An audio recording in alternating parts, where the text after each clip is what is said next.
Creo que lo que estamos viendo es un rally dentro del bear market que, que se está, digamos, del mercado bajista que se viene, que ya lo venimos viendo hace unos cuantos meses, con algunas noticias, bueno, que algunos esperaban el 20%, otros un poco más, un poco menos, pero básicamente, conceptualmente, ya es un mercado bajista que se veía venir ya desde antes de principios de año, ¿no? Ya desde octubre del año pasado, quizás alguno lo vio desde antes, pero ya en octubre se veían algunas señales de que las cosas no iban a terminar bien.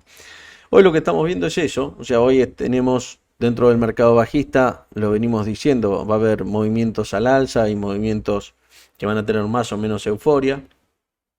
Hoy vimos un movimiento fuerte al alza. Ese movimiento está dado básicamente por dos noticias fundamentales que salieron hoy. Digamos, estos van a ser los títulos o los drivers de la suba, ¿no?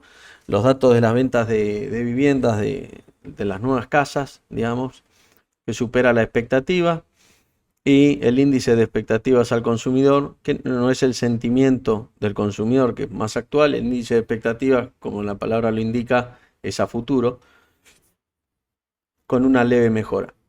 La realidad es que, o la otra lectura que podemos hacer de esto, es que si la economía siga eh, funcionando, siga caliente, lo que genera es que la Fed va a tener que subir aún más fuerte las tasas. Con lo cual, esa va a ser la otra cara de la moneda y esa va a ser una lectura muy posible que tenga el mercado. Con lo cual, no debiéramos extrañarnos cuando veamos la baja posterior, ¿no? Vamos a ver un poco cómo estuvieron los índices esta semana. Acá estamos viendo un paneo general de la mayoría de los ETF o los más representativos en cada sector. Vamos a ver que los que más, digamos, los que más se están levantando son los que fueron más golpeados durante el resto del año. Por ejemplo, el ARK, el ETF de estas empresas tecnológicas que no generan mucha rentabilidad en general, todavía, ¿no? Pero que tienen un potencial grande. Bueno, 22 puntos en 7 días contra 63 que venían trayendo los últimos 365, ¿no? Después tenemos el QQQ, como el índice Nasdaq, que es el que más está, el que va a la cabeza, el que está ganándole al Standard Poor's. Y lo que tenemos a la baja son los que mejor performance tuvieron las semanas anteriores, ¿no? XLE, XOP. Acá tenemos el gráfico de cómo fue desde el año hasta ahora y cómo fue este último mes. La performance de cada uno de estos ETF. Acá hay que hacer me parece digamos, más allá de que nosotros quizás nos enfoquemos en el mercado y lo que estemos viendo a nivel mercado sea, por ahí estamos operando Galicia y uno dice, bueno, a mí qué me importa, básicamente, palabras más, palabras menos, ¿no? ¿Qué me importa ver la macro en Estados Unidos o ver la macro en Europa? Si yo estoy operando o Galicia o bonos argentinos o soja. Bueno, si uno está operando soja sí tiene mucho más que ver. Y si uno está operando cuestiones locales, o sea, acciones locales, yo creo que, digamos, tiene mucho que ver. No nos podemos olvidar que estamos dentro del mundo y que en definitiva los inversores directa o indirectamente son los mismos. Em, los fondos que están acá y que invierten acá son fondos que en muchos casos, no todos, obviamente, los que son fondos locales están mucho más cerrados y no pueden hacer otra cosa. Entonces están obligados a operar acá, pero quieran o no, los clientes en definitiva sí pueden invertir en un fondo de Argentina o pueden invertir en un fondo de afuera muchas veces, salvo que estemos hablando ya de ese circuito cerrado y casi, digamos, secuestrado, que son, bueno, las compañías de seguro locales que tienen que comprar los bonos locales que emite el gobierno. Y bueno, ese es un microclima que es el que vemos en la curva SER, ¿no? Pero el resto de las cuestiones obviamente tiene que ver, y cuando vemos la macro de Argentina o vemos la macro del mundo, es muy difícil ver un Galicia, por ejemplo, pongo el caso de Galicia como puede ser otro banco u otra empresa, ¿no? Ver un papel subiendo fuertemente cuando tenemos un mundo que se viene abajo y una Argentina que tampoco terminan ni siquiera los bonos de encontrar piso, ¿no? Esos son, me parece que hay que tenerlo en cuenta, más allá de que el análisis nuestro después sea un enfoque técnico, eh, porque en definitiva tiene que ver un poco con la teoría de Dow, lo primero que dice Dow, que es que los índices y las acciones tienen que ir en sintonía, ¿no? Tienen que ir en línea. Nosotros hoy tenemos, me parece, un mercado bajista en general, lateral, muchas acciones en lateral, midiéndolo en pesos, midiéndolo en dólares lo vamos a ver bajista, pero si quieren lo miden en pesos y van a ver que un mercado lateral o bajista, salvo un papel o dos papeles, creo que el resto están todos en la misma. En cuanto a la macro y el análisis fundamental, por ahí lo que es importante es destacar o filtrar un poco toda la cantidad de noticias que tenemos en el día a día, ¿no? Es decir, si nosotros nos metemos en un calendario económico, vamos a ver que hay 20, 30 noticias por día, pero fácilmente, ¿no? Si filtramos Estados Unidos, vamos a tener un montón, y si filtramos, bueno, Argentina también. Me parece que es importante destacar 5 o 6 indicadores que son los que realmente importan, y los que nos pueden servir para este tipo de análisis, o sea, para entender la salud de la macro, dígase, ¿no? Básicamente son estos 6 que yo les pongo acá. Después voy a hacer un hilo o alguna explicación de cada uno, básicamente para entender qué significan. Yo lo puse ahí, después de las dos liñitas que puse. El primero es el índice de mercado de vivienda, bueno, manufacturas, sentimiento del consumidor, el índice de optimismo de pequeñas empresas, pedido de subsidios y los precios pagados por manufacturas. Eso nos indican, nos indica la presión que se da. Van a ver que hay una relación entre este y el segundo, que dice manufacturas. Lo que hace este índice es mide un poco la presión inflacionaria que hay en la producción, ¿no? Con esto nosotros tenemos una foto de la macro, acá van a ver que está fuera el Producto Bruto Interno, el PBI, bueno, el índice de inflación. Eso está fuera porque esos son indicadores que se van a llamar lagging. O sea, pasa lo mismo que en el análisis técnico. En el análisis técnico nosotros tenemos dos grandes familias de indicadores. Los que son leading, que son los que buscan anticiparse al movimiento, y los que son lagging, que son los que van a estar siguiendo al movimiento, ¿no? Una media móvil, por ejemplo, es un indicador lagging, no busca anticiparse a un movimiento. Busca indicarnos el promedio de lo que está pasando. Un RSI va a buscar anticiparse al movimiento. Nos dice un papel está sobrecomprado, sobrevendido, con la idea de que nosotros podamos operar en consecuencia. Que podamos tomar la posición, ¿no? Entonces, obviamente que después vemos la capacidad de predecir el movimiento que tiene cada indicador, ¿no? En este tipo de análisis es lo mismo. O sea, tenemos diferentes. Cuando uno mira el PBI, por ejemplo, lo que está mirando es obviamente que siempre está mirando hacia atrás, y los movimientos o la incidencia que se va a ver en el PBI está dada por estos indicadores generalmente. Primero tenemos estos indicadores, después tenemos otra serie de indicadores que lo que nos van mostrando, por ejemplo, el índice de inflación nos va mostrando qué es lo que pasó. Pero el índice de inflación primero se va a ver en estos indicadores. Primero se va a ver en el precio que están pagando las manufacturas. Eso luego después obviamente se va a volcar a la economía, y después de unos días vamos a ver el índice de inflación. Entonces, por eso es que muchas veces los movimientos ya están descontados por el mercado. Digamos, el mercado siempre estamos intentando ver o descubrir cómo podemos anticiparnos, ¿no? Entonces, por eso es que cuando en una empresa uno ve, por ejemplo, el balance, vamos a tener una parte de la biblioteca que nos dice, estás mirando por el espejo retrovisor, y generalmente los movimientos, o muchas veces, no se dan respecto a lo que el balance indica, si uno quiere, ¿no? Este año lo vimos bastante claro, con balances, con buenos resultados y con empresas bajando. Tiene que ver más que nada, primero en cómo va la macro, y en segundo en los indicadores que hacen que ese balance haya sido bueno. Muchas veces esa información ya está descontada.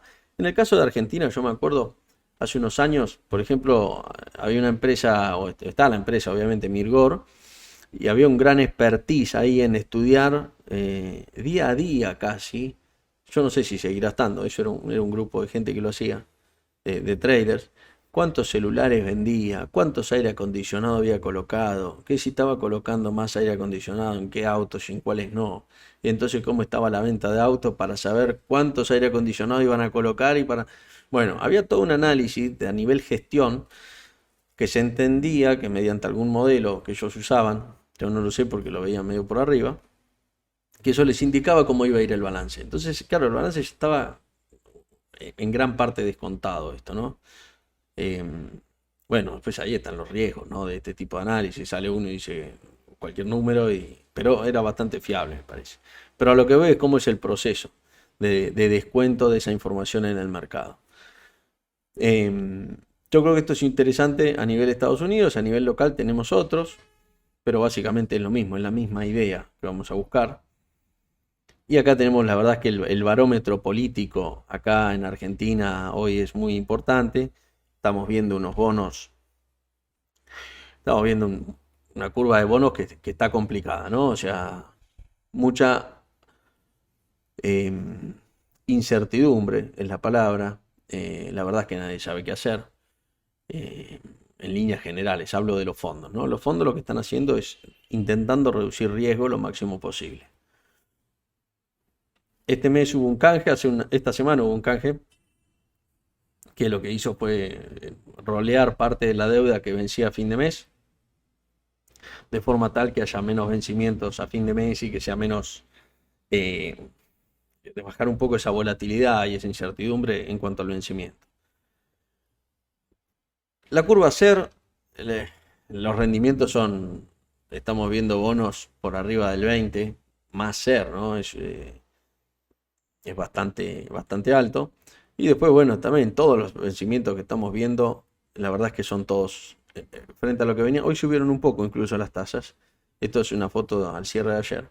Pero hoy tuvimos alguna suba también de tasas. Lo que estamos viendo es cobertura de los fondos. ¿Qué se puede esperar acá? ¿O qué podemos esperar acá? Es que los fondos, los institucionales, sigan comprando la parte corta de la curva, que va a ser el T2X2, va a ser el segmento LESER, va a ser el segmento, todo lo que es corto, y eso va a generar una cierta, eh, digamos, un apetito en la zona corta y va a generar lo contrario en la zona media, que es lo que estamos viendo con el TX2, el TX24, puede ser el 26, el 23, ¿no? El 23 en algún momento, cuando se pague el 22, va a ser el primer bono y en algún momento va a estar en la parte corta de la curva. Con lo cual ahí, si nosotros lo vemos desde la curva, lo que diríamos es que ahí va a haber un roll down, que es un movimiento que se da a lo largo de la curva, que lo que hace es que este bono T2X3 o el TX23, que es este que está acá, que se muevan hacia donde está hoy el T2X2, en el momento que lleguemos a esta duration, ¿no? Que son 6 meses esto, o menos. Y cuando lleguemos acá, lo que se estima o lo que se puede esperar es que este bono que vale 15 o que vale 15 de TIR llegue a, vamos a ponerle 5, a 5 de TIR, a 0 en algún momento, el vencimiento va a valer 0. Y ahí uno puede calcular y puede inferir cuál es la rentabilidad esperada de este trade. En el medio me dirán, bueno, ¿y si no pagan? ¿Y si hay un default? La verdad es que un default de pesos sigue siendo difícil. Es verdad que es una decisión política, total, o podemos decir que binaria en algún punto. Podemos hablar, lo que pasa es que en cualquier análisis, digamos, hay una directriz la cual yo sigo, que es la navaja de Occam, que básicamente es la forma de analizar o de ver estos problemas, ¿no? Cuando tenemos varios factores que alteran el análisis o que hay que incluir en el análisis. Todo lo que sea especulaciones lo sacamos de plano y vamos a lo más racional y asumimos que lo que va a definir esto es lo racional. Por más que sepamos que en algún caso no se da así, si no podemos hacer una licuadora con un montón de factores, ¿no? Bueno, pues si aparece masa y dice que no sé qué, bueno, complejiza el análisis y la verdad es que no nos lleva a ningún lado. O sea, no simplifica términos, digamos, es meterle más cosas al mismo análisis. Entonces, yo hoy asumiría que no hay un default, hago una marca ahí, ¿no? pero asumo la curva como está y no me abstraigo de la situación en la que estamos, pero entiendo que hay un riesgo, entendemos que hay un riesgo de tipo de cambio, entiendo que hay un riesgo de moneda, que es el de tipo de cambio, que tenemos el blue y tenemos el oficial por otro lado, y tenemos, eh, obviamente que si el tipo de cambio sube, el oficial va a generar inflación, y esa inflación se va a ver a su vez reflejada en los bonos SER. Y después tenemos el riesgo de default, que son más o menos, con diferentes fórmulas y diferentes cálculos, pero más o menos cuantificables. Y vamos a estar todos de acuerdo en que el riesgo de default en deuda extranjera es, yo diría, muy alto, en moneda extranjera, y en moneda local es alto. Es alto y hay que ver cómo se soluciona y si se soluciona. La verdad es que yo creería que esta zona de la curva va a llegar tranquilamente y que el que lo va a tener que solucionar o el que va a ser el próximo gobierno. Eso es, creo, la expectativa que hay en todos, ¿no? ¿Puede pasar algo en el medio? Sí, puede pasar. Obviamente que nadie sabe. Por otro lado, la parte larga de la curva empieza a tener un poco de demanda. No digo que ahora estén demandados, pero digo, siempre tiene un precio de demanda por el recovery y porque tiene una buena tasa a largo plazo, y los inversores generalmente se meten en la parte corta y en la parte larga. Eso es una estrategia que se llama barrel, porque tiene forma de pesa, digamos, digamos de mancuerna, ¿no? De barra, y en el medio es lo que se deja, por eso ven que las tasas en el medio suben. Esa estrategia, bueno, es para básicamente cubrir riesgo de tasa de interés. Bueno, eso lo vamos a ver bien en el seminario, bueno, en el webinar.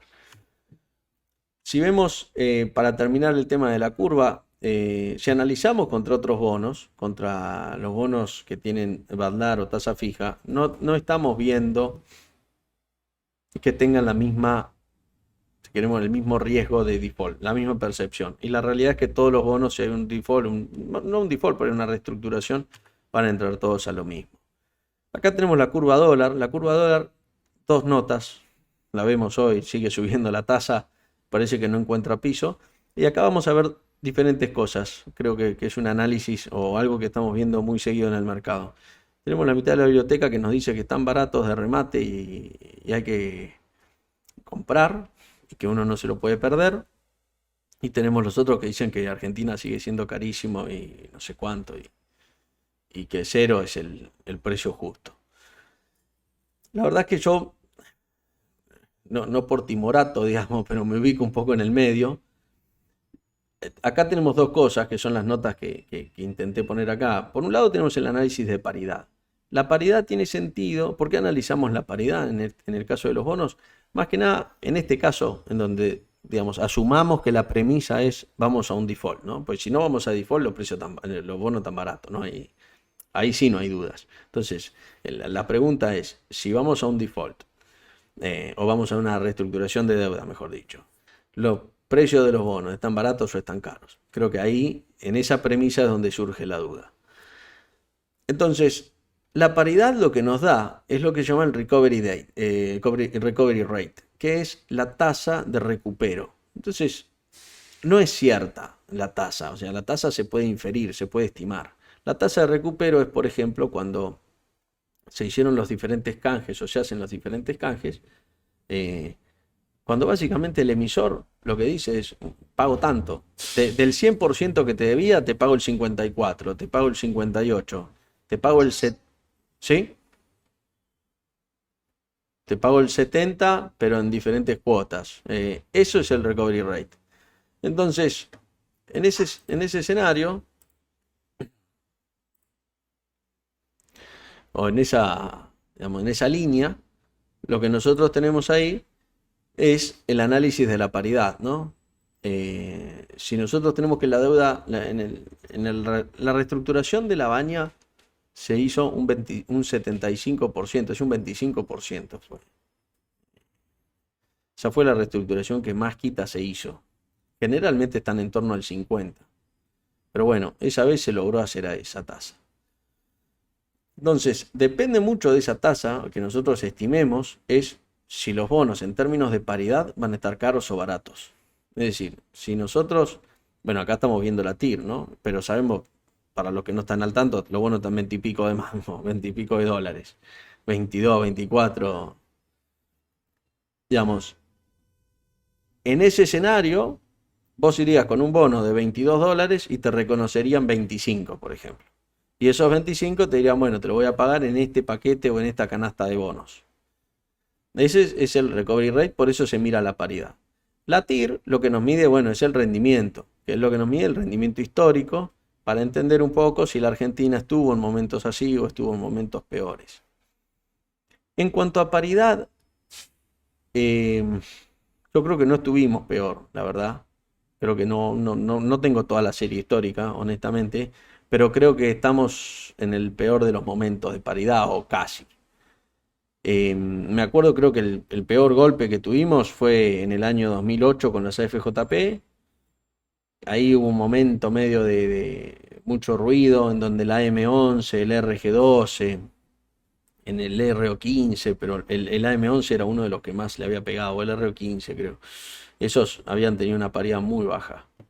Y en cuanto a TIR, todavía nos quedaría margen, entiendo. Yo me recuerdo que en ese momento, la verdad es que lo recuerdo, no tengo la serie histórica como les digo, pero me acuerdo que, de hecho, en el 2014 llegamos a ver un RO15 que valía 20 puntos de tiro, o sea que lo habíamos visto como a 60 puntos de tiro, si no me equivoco, por poquitos periodos de tiempo, ¿no? Pocos días. Pero bueno, con lo cual, de acá yo lo que resumiría es, en este escenario casi nadie está mirando la TIR generalmente, o sea, más que nada se miran las dos cosas, pero como dije, como estamos, todo el mercado está asumiendo un riesgo de un default casi probabilidad del 100% de reestructuración de deuda, perdónenme, porque el default también se puede dar, pero es el no pago y hay que ver cuánto tiempo si uno se mantiene, o una reestructuración que por ahí hay que ver si se llega a hacer de forma optativa. Bueno, todo eso sabemos que es una tormenta que no sabemos bien cuándo termina. Pero si no hay mayores problemas, si nadie patea el tablero, en un año debiera estar relativamente resuelto, como se dio la última reestructuración. Ahí el mercado lo que entiende es que la verdad no hay mucho espacio a quitar capital, porque ya se quitó en la pasada. Entonces esta va a ser más de plazos. Pero son estimaciones, eso no está nada dicho. Como definición, si los bonos pueden seguir bajando, y la verdad es que yo creo que están baratos, o sea, están tan atractivos en términos de precio, asumiendo esto. Me resulta difícil ver un escenario en donde uno comprando hoy un bono y esperando 4 años pierda dinero. Y ahora empieza a jugar también el costo de oportunidad, porque el costo de oportunidad, obviamente, de esperar esos 4 años, el problema también es ese, ¿no? Es decir, o el otro cálculo para hacer, es el Standard & Poor's también está bajo. La baja bajó, terminó, no terminó, los bonos de Estados Unidos también están bajos. Ese es el otro tema que está empujando a nuestras tasas hacia abajo. Entonces, no es el mismo cliente que va a comprar, o el mismo, digamos, el mismo inversor que compra un bono de Estados Unidos o un bono de Argentina, pero los inversores obviamente en todo el gradiente de grises que hay en Latinoamérica y demás, hay opciones para entrar con buenas tasas, no tanto riesgo y no tener este costo de oportunidad, ¿no? Así que bueno, las tasas del tesoro que vimos esta semana, en términos absolutos, fueron bajando en relación a lo que estaban al principio de la semana, lo que habíamos visto. Y lo que estamos viendo es, en el caso de, perdónenme, la tasa del tesoro subió en términos anuales, sigue arriba, ¿no? Pero eso es esperable. Acá no sé por qué tengo 2,88. Bueno, está bien. Acá lo que estamos viendo semana a semana es tasas bajando levemente, en el medio hubo algunos movimientos. Y lo que el break-even, que es la tasa de inflación esperada, se mantiene bastante estable. La verdad es que bajó unos basis entre estos días, digamos. Ayer creo que estuvo un poquito más alto, pero...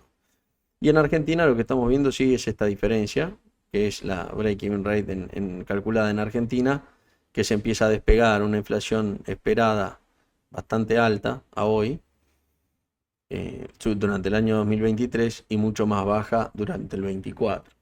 que no es directamente que esté más baja, sino que por cómo se calcula esto, es que la tasa SER del 24 estaba mucho más alta. La lectura de esto, si lo queremos ver en términos operativos, es, si creo que la inflación va a ser más alta que el break-even rate, me tengo que colocar en bonos SER. Si creo que va a ser más baja, me tengo que colocar en bonos tasa fija, por ejemplo. Esa es la forma de leerlo a nivel operativo, ¿no? Las expectativas para el mercado de equity, lo que veníamos viendo, creo, en líneas generales, veíamos que se venía un rebote y que ese rebote podía durar un par de semanas tranquilamente. Bueno, estamos viendo recién la primera semana, creo, de un rebote. La semana pasada hubo un aviso, esta semana estamos viendo el rebote, ¿no? Acá yo marqué un Fibonacci del último impulso bajista que hubo. Bueno, si es momento de entrar o no, yo todavía no estoy tomando nada, tomé alguna, estuve viendo algo, pero no se ejecutó, creo, la operación. Por eso no la pasé tampoco. Sobre el Standard Poor's, buscando alguna operación bajista, empezando a ver alguna alternativa bajista, pero con mucha precaución, porque la verdad no sabemos hasta dónde puede llegar y tampoco sabemos si es un piso de mercado. Yo no creo que sea un piso de mercado. No creo que veamos un mercado que se da vuelta y se transforma en alcista. Creo que nos falta la segunda pata del bear market, o la segunda fase, o la tercera fase, que es incluso a nivel indicadores económicos cuando se ve que las empresas realmente lo empiezan a sentir mucho más, ¿no? Más allá de la cotización. Sí, bueno, el índice eso, el petróleo también, como lo veíamos, se venía una corrección. eh, Estamos en el medio de la corrección, que yo no creo que veamos un nuevo máximo por ahora. Tuvimos días muy fuertes a la baja. Creo que lo peor del petróleo es muy posible que lo hayamos visto, pero también hay que seguirlo. Y el mercado va a estar muy atento al crudo como uno de los principales motores que generan o que fuerzan o ayudan a generar esta inflación por el lado de la oferta, ¿no? YPF, una acción que veníamos con una operación bajista, que bueno, estuvo lateralizando un poco y tuvo una baja muy fuerte ayer. Hoy tuvo un recorte, pequeño ajuste ahí, pero por ahora no la estoy, no veo nada para hacer acá en YPF por ahora. Me mantendría así. No me metería bajista por la verdad por lo que bajó. Creo que puede venir un recorte, un ajuste, digamos, un retroceso tranquilamente, pero tampoco me metería a comprar porque, por lo que dije antes, como veo el mercado en general y la verdad no veo nada en YPF que uno diga va a escapar al mercado, ni mucho menos, ¿no? Grupo Galicia, creo que hay algún cambio acá, se empieza a ver, hay que mirarlo con atención, pero digamos, lo que era un papel lateral que marcábamos a inicio de la semana, o no me acuerdo si era la semana pasada, no me acuerdo si era el cierre o la apertura, pero veníamos marcando que el papel se mantenía lateral hasta que veamos lo contrario. Y estamos empezando a ver lo contrario, me parece, ¿no? Es decir, estamos viendo un papel que no llega a ser un nuevo máximo, que no llega al techo del canal, que tiene una debilidad al alza bastante grande. O sea, creo que no vimos ningún día o ninguna serie de 3 o 4 días de suba. No digo grandes subas, pero sí una suba o que veamos compradores en la zona baja del papel, ¿no? Vimos muy poco y el papel no reacciona. Con lo cual, y estamos viendo hoy y vimos el mínimo, no sé si, bueno, cerró ahí en 169.60 creo. Estamos viendo el mínimo y bueno, la verdad es que creo que el papel se puede poner bajista y que hay que tomar, yo tomaría coberturas a la baja, lateral bajista sería mi visión, ¿no? Ya empezaría a jugarle con poco miedo al alza. Siempre hay que tener, la verdad es que hay que tener cuidado en cuanto a los niveles siempre de precio con los que trabajamos, ¿no? O sea, eh, más que nada porque todavía no está confirmado el movimiento a la baja. Habría que ver si el papel siga así. Yo la verdad es que lo veo que ya va a ser más difícil que vuelva al alza. Estos movimientos generalmente para llegar a ver un movimiento alcista tendría que volver muy rápido al canal, hacer un movimiento fuerte alcista que veamos que fue lo que se llama un spring, ¿no? Acá abajo. Si no, el papel sería bajista. Los commodities granos, básicamente, maíz, soja y trigo, es lo que estamos viendo acá. En el maíz seguimos, yo tenía una operación ahí, seguimos, o sea, una operación que se dio vuelta algunas veces, en realidad era una operación que se hizo una defensa y ya se está cerrando, de hecho no pude ver si hoy se cerró, pero estaba ahí. Tenemos la soja, una baja muy fuerte el día de ayer, pero también estamos viendo que estos días bajó muchísimo, llegó a máximos y está bajando. Y vemos el trigo mucho más débil, ¿no? Que los otros dos papeles en líneas generales. Es el que primero comenzó la baja. Voy a aprovechar para, antes de cerrar, hablarles un poco de las opciones sobre futuros y de algunas características que estuvimos hablando esta semana. Digamos, las opciones de futuros básicamente se operan como cualquier papel, o sea, como las opciones sobre cualquier papel. Hay algunas cosas a tener en cuenta solamente que no son menores. Primero, que a veces la liquidez es menor. Rofex tiene, en el caso local, ¿no? Más que nada. Rofex tiene market makers que lo que hacen es nos dan liquidez. No son nuestros amigos, obviamente, no nos van a dar liquidez a los precios que querramos, ni a los precios convenientes para nosotros. Nos dan liquidez y el negocio de ellos es capturar ese spread, ¿no? Y mientras no haya muchos market makers y no haya mucho trading, lo que van a tener es spread más anchos, o sea, spread, por ejemplo, de un peso de diferencia. Entonces, y si el papel se vuela en contra de la posición, asuman que van a tener, si tenían uno antes, van a tener tres ahora.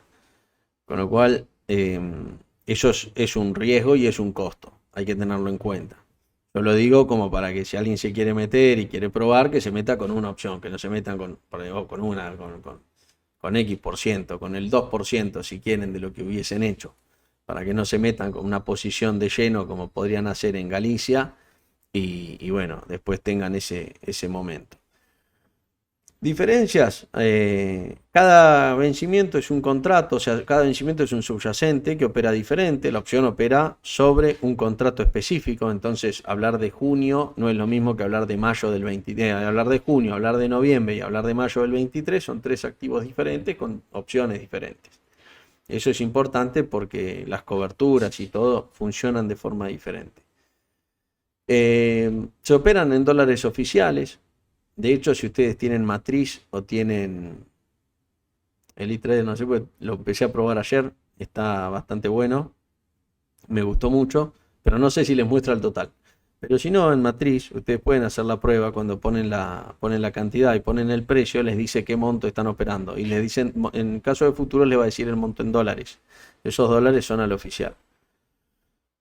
Entonces, eso es algo importante a tener en cuenta para que hagan el cálculo. Lo que tienen ¿por qué uno operaría opciones sobre commodities o sobre granos en este caso? Básicamente porque si uno tiene bonos en cartera o tiene una posición, operando opciones uno puede generar una renta adicional, puede optimizar los resultados, ya sea vendiendo primas, armando sintéticas, armando diferentes tipos de operaciones, dependiendo de lo que uno quiera hacer. Por ejemplo, el otro día hablábamos de Galicia y uno puede, digamos, lo que nosotros vemos de Galicia es mi visión, que no significa que sea correcta, digamos. Otro puede tener otra visión y los dos incluso podemos ganar dinero con las opciones. Eso es lo interesante.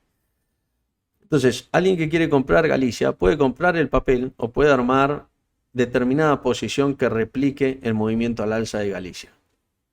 Eso es para lo que nos sirven las opciones del agro y además, bueno, obviamente para rentabilizar esa custodia que tenemos bonos, vendemos opciones, ponemos los bonos como garantía y estamos optimizando lo que es el manejo de nuestra cartera. Los tickets son más grandes, cada opción, por ejemplo, en lo que es soja, son 100 toneladas, entonces si la opción vale $2, son $2 por 100 toneladas, es un contrato, ¿no? Cada contrato son un contrato de futuros. O sea, un contrato de una opción son un contrato de futuros. Y un contrato de futuros son 100 toneladas. Con lo cual, la matemática ahí es simple. Una opción son 100 toneladas. Y 2 pesos, o 2 dólares en este caso, son 2 por 100, 200 dólares, 200 toneladas. Y hacen al oficial, y que es la 3500, que sale todos los días y también la plataforma se las indica. Y de esa forma lo van a ir viendo. Y algún detalle que hay es si la opción queda dentro del dinero, ahí se maneja el requerimiento de garantías, es como si fuese un futuro. Hay garantías diarias, tanto para un lado como para el otro. Es decir, día a día tienen que poner los pesos. Eso más que nada es una afectación, pueden tener, generalmente es una afectación financiera más que otra cosa, no económica, pero hay que tenerlo en cuenta. Pues si ustedes tienen bonos, le van a pedir pesos, no bonos. Entonces tienen que tomar caución para poner esos pesos. Esa caución va a tener un costo. Lo mismo le va a pasar del lado opuesto, ¿no? Si tienen opciones a favor, van a poder, ese dinero lo van a recibir día a día y lo van a poder colocar en lo que es caución, por ejemplo. Yo creo que con eso, así como para entender, después obviamente tenemos el grupo, me van preguntando y lo vamos viendo. La verdad es que la semana que viene seguramente yo voy a estar viendo algo. Hoy no hubo mucho para hacer, yo no estuve mucho haciendo nada ahí en lo que es granos, pero eso me preguntan y lo vamos viendo en el grupo, si a alguno le interesa. Y ya para cerrar, en el webinar de bonos, lo que nos vamos a enfocar, si tienen algún punto, me lo pueden ir tirando, o sea, alguna cosa que quieran ver en particular. Yo en lo que me voy a enfocar, me parecía interesante hablar muy brevemente de lo que son las medidas de sensibilidad, duration modificada y convexidad. Y pasar a lo que es tasa de rendimiento, bueno, TIR, y lo que son las estrategias, ¿no? Cada estrategia, en qué momento se usan y cómo usarlas en Argentina. La verdad que el foco me parece que va a ser más Argentina que otro mercado, me parece más interesante por lo que estamos viendo y por lo que se viene. Y más allá de que la estrategia habitual muchas veces sea una deformación, yo digo la estrategia habitual porque se ve mucho y es una deformación del yield to maturity, que es comprar un bono y mantenerlo, ¿no? Hay varias estrategias que nos permiten cubrir, digamos, diferentes tipos de riesgo. El más difícil de cubrir, o diría que casi que es imposible, es el riesgo de default, pero todo el resto se pueden cubrir. El riesgo de que la curva se mueva hacia arriba, que la curva se desplace. Por ejemplo, el roll down de curve, que es comprar el bono antes de que se acerque al vencimiento y venderlo antes del vencimiento. Bueno, todos esos son estrategias que permiten ganar y optimizar mucho los retornos. Yo creo que es un muy buen binomio el operar bonos y derivados. Las acciones, la verdad, las dejo medio ahí porque son otro bicho y no se puede hacer algo, pero yo creo que el mercado local, el mercado argentino, sí tiene unas ventajas importantes frente a otros mercados en lo que hace al apalancamiento, para lo que es la compra de, por ejemplo, operación de opciones y usar y operar bonos, y operar algunos spreads de bonos, comprar, vender en corto, bueno, hacer algunas operaciones de bonos que son más que atractivas y que realmente la rentabilidad es alta. No estamos hablando de comprar un bono del tesoro, estamos hablando de rentabilidades más que interesantes con riesgos muy bajos, ¿no? Por eso la gente lo hace, por eso hay algunos que calculan el ratio entre dos bonos y están comprando y vendiendo. Digamos, si alguien lo está haciendo y es porque al final del día ahí hay rentabilidad. Hay muchas formas de hacer eso. En ese caso es más sencillo porque estamos operando la misma duration. Entonces, cuando operamos la misma duration es fácil hacerlo. Compras uno y vendes el otro. Pero, ¿qué haces cuando la duration de uno es 1 y la otra es 3, ¿no? Tenés que comprar 3 veces más de un bono que del otro. Pero además tenés que entender en qué momento de la curva estás. Porque eso te va a netear la sensibilidad a un día, ¿no? La convexidad, la duration a un día. Pero cuando pasan más días y la curva, se van moviendo esos dos bonos a lo largo de la curva, es lógico que la dinámica de la curva cambie también. Así que bueno, esas son son cosas que vamos a ver. Si tienen alguna consulta puntual o algo que quieran hacer, obviamente me la van adelantando. Así que bueno, acá vamos a cerrar. Cerramos esta semana y el lunes vamos a tener el Morning Call con las noticias de la semana que viene, lo que esperamos la semana que viene y cómo vemos el mercado y si vemos algunas oportunidades para ejecutar durante la semana que viene. Así que bueno, gente, les mando un saludo. Si tienen preguntas, ya saben, me la hacen por acá, me la hacen en el grupo. Así que bueno, nos estamos viendo y que tengan buen fin de semana.